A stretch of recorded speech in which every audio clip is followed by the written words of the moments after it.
Mas eu e a minha esposa, a Francine era ateia, Vilela. A Francine era ateia. Não acreditava em nada. A Francine é uma serva de Deus hoje. Uma advogada bem sucedida. Ela é advogada também de defesa médica. O escritório lá dela é um escritório muito conhecido. Ela é uma excelente advogada. E nós começamos a orar para Deus. Para onde que eu ia ir. Só que eu sou um especialista, tá entendendo? Eu já era especialista. Eu tinha experiência, eu trabalhava já em outras cidades, eu tinha um hospital que eu trabalhava numa cidade, não vou citar o nome aqui, que eu era o procto referência. A tendência seria ficar lá. Ou lugares muito maiores, Vilela. Um proctologista chega em Londres a hora que tu quer, Vilela. É mesmo? Tem trabalho. Vilela. Tá falando com um coloproctologista, tá? Não é qualquer um. Se tu chegar agora aqui em São Paulo e tu abrir teu consultóriozinho ali, não precisa fazer nada. As pessoas podem pedir, doutor, abre consultório em São Paulo, toda hora me pedindo. O que mais me pedem, me consultório em todo lugar aqui, assim, né?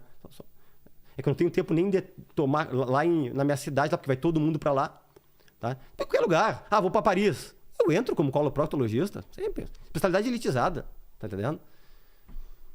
E nós começamos a orar. Pra onde nós iríamos? O meu pai dizia assim pra mim, tu vem pra qualquer lugar, tu só não vem pra um lugar.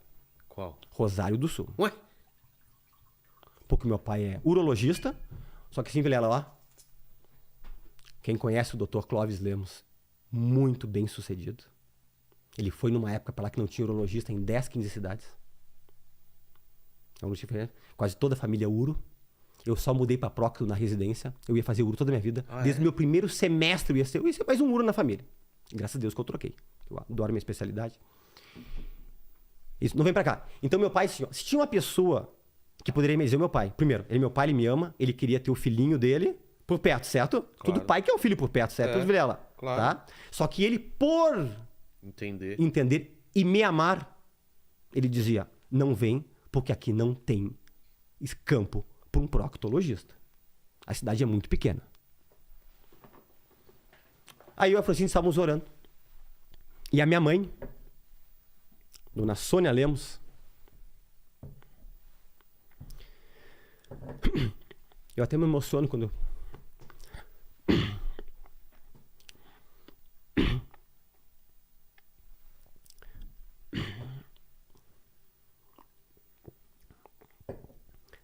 a minha mãe é uma das melhores pessoas do mundo, Vilela.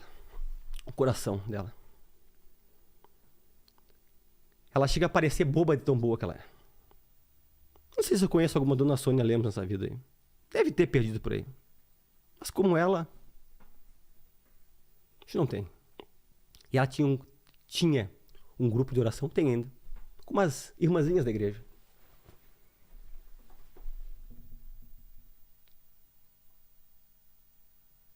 E eu disse pra mãe, mãe, coloque em oração pra onde que eu tenho que ir.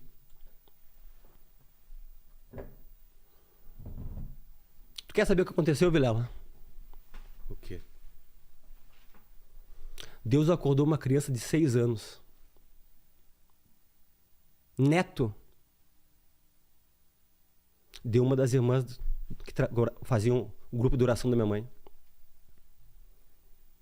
E acordou essa criança e disse que como o quarto dele ficava como se fosse iluminado. E veio uma voz e disse pra criancinha, manda avisar pro Fernando Lemos que é pra ele vir pra Rosário do Sul. Deus falou com uma criança que não me conhecia direito. 6 anos, Vilela. 6 anos. Aí essa criança contou. Uma coisa tão específica. Assim. Contou pra avó. A avó contou pra mãe. A mãe passou pra mim. E eu e a Francine. Deus falou conosco. E disse, nos deu paz no coração. É pra Rosário do Sul que tu vai. Se eu não fosse Vilela, eu acho que eu não seria o Dr. Fernando Lemos, do Planeta Intestino, que vem pessoas do mundo todo para Rosário do Sul. Você foi contra todas as contra tudo. Expectativas. Quando eu disse que eu ia para Rosário do Sul, meu pai colocou as mãos na cabeça. Você tá louco? Pai, não, os meus chefes disseram, não vai, a cidade é muito pequena, não tem Lemos como ir. Acredita que uma criança foi tocada por Deus e falou com um médico especialista, e aí foi a decisão devida. Que quando a gente toma as decisões corretas, dirigido por Deus, Vilela, dá tudo certo na vida. É verdade. E algumas experiências sobrenaturais que eu tive, uma delas aconteceu há uns 2, 3 anos atrás ali em Rosário. Eu estava operando, a paciente estava nessa do umbigo para baixo, paciente de uma cidade de Bagé, chamado Bagé, lá no Rio Grande do Sul.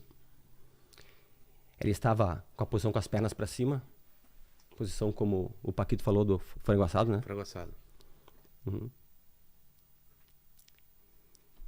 E eu acabei, esse dia ela estava acordada, ela conversou comigo, mas fica assim, fica um campo que a gente deixa um pano que a gente pra pessoa não ficar olhando ali, né, Vilela? Sim, Conversou sim. comigo, estava acordada, né? Claro. Fui lá. E aí ela foi nas revisões e eu vi que ela estava incomodada, Vilela, com alguma coisa. Ela estava incomodada. Na segunda revisão, ela chegou para mim e disse assim: doutor, eu tenho algo para lhe dizer. E antes ela me disse assim: eu vi que a senhora estava incomodada com alguma coisa. Não me assim, eu estou muito incomodada. Eu estou intrigado, doutor. E o senhor vai achar que eu sou louca. Ela não sabia que eu era evangélico, nada.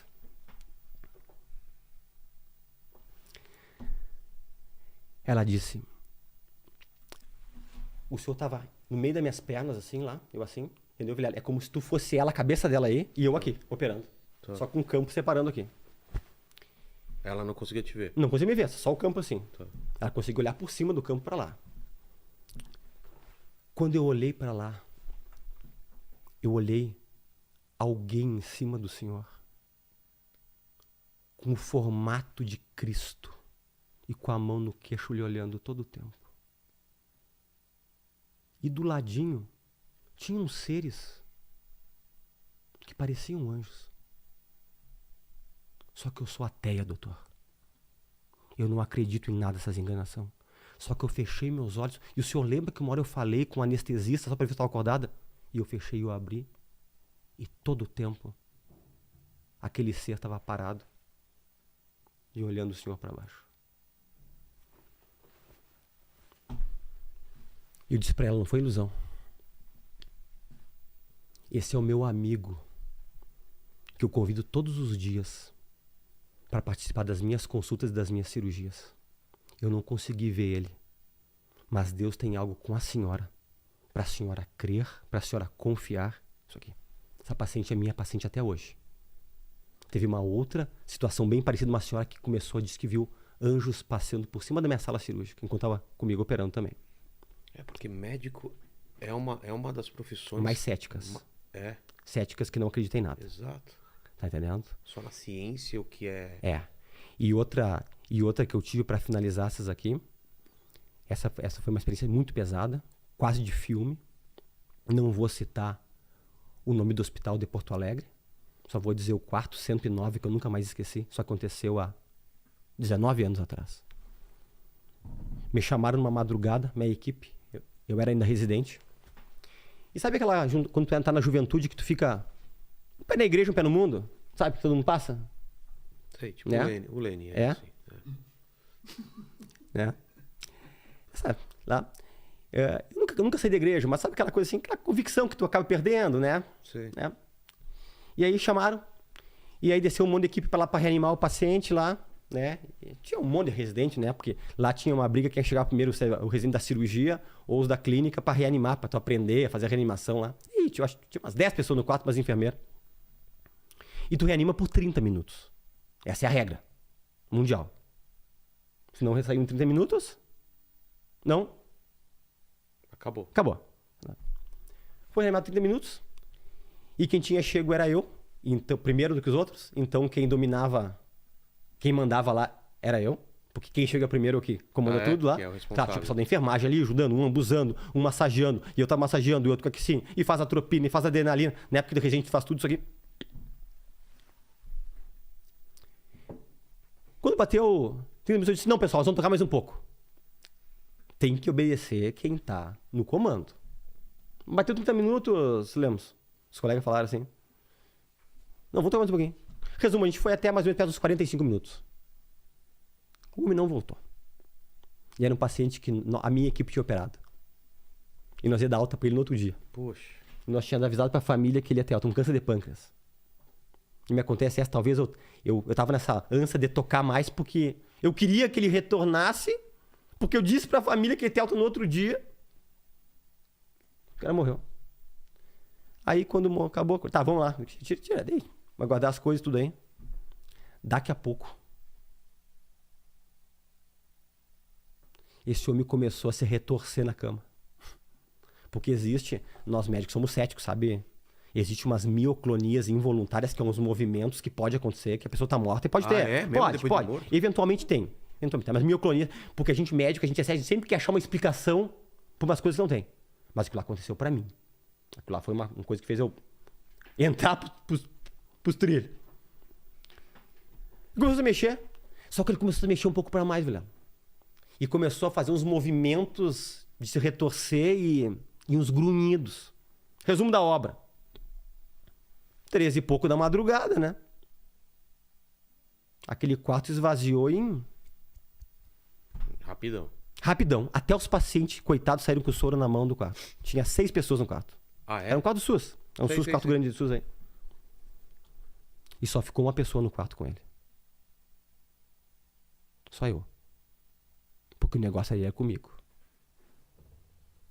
Tu acredita? Eu digo assim, ó, eu não tenho porquê inventar nada, que me conhece, sabe como eu sou. Até meia luz ficou no quarto. Diminuiu uma fase da luz. Filme de terror, Guilherme. Filme de terror. E eu consegui, com os meus olhos, Guilherme, quase que ver, vamos chamar de espíritos maus, talvez, vamos dizer assim, buscando a alma daquele homem e saindo pelo quarto. Você viu vultos Escuros, e aquele homem gritando, urrando, como se não quisesse ir para o lugar onde ele iria ir. Meu Deus. Isso aconteceu comigo. No meu primeiro ano de residência de cirurgia geral. Quem está ouvindo vai saber qual hospital que eu não quero citar o nome. Tá. Aí eu... Opa, é comigo. Essa experiência, porque Deus não dá experiência só para alguma coisa. É comigo. Aí foi uma das coisas que fez eu dizer, olha, essa vida é passageira aqui. Depois daqui, tudo tá recém começando. E eu acho assim, ó, Vilela, quase impossível. Eu não consigo entender como é que médico não acredita em Deus. Não consigo entender. É impossível, Vilela. É impossível, e a maioria dos médicos não creem, Vilela. É impossível tu pensar que tu pode engolir uma coisa e aquilo lá ter uma digestão tão perfeita e não apodrecer dentro. Ou eu te beliscar e milésimos de segundo subir até o teu cérebro e vir pelo ramo eferente te dar novamente uma sensação de dor e tu te arrepiar e dar nova adrenalina. É uma coisa tão perfeita, coisa impossível. Então eu tô tendo apenas muitas experiências. Mas esse cara, o que deu? Você foi embora depois? Quem? Vultos? Ele morreu. E ele pegou, depois que aqueles vultos se aproximaram dele, saíram como se fosse por uma janela de madeira que tinha ali. Eu me lembro até onde bem era a porta ali. E aí ele parou. Ele morreu, acabou tudo, aí morreu. Caramba. Buscaram a alma dele. Porque a eternidade é uma realidade. Vilela, quem já viu muitas pessoas morrendo, eu já vi. Todo médico já viu. Qual é a coisa Vilela, que é comum a todas as pessoas que Vilela, morrem? assim, ó, é muito... Tu já foi em velório? Já, claro. Já foi? Velório? Já. Ok. Você não tem uma sensação de soltar o boneco ali? É.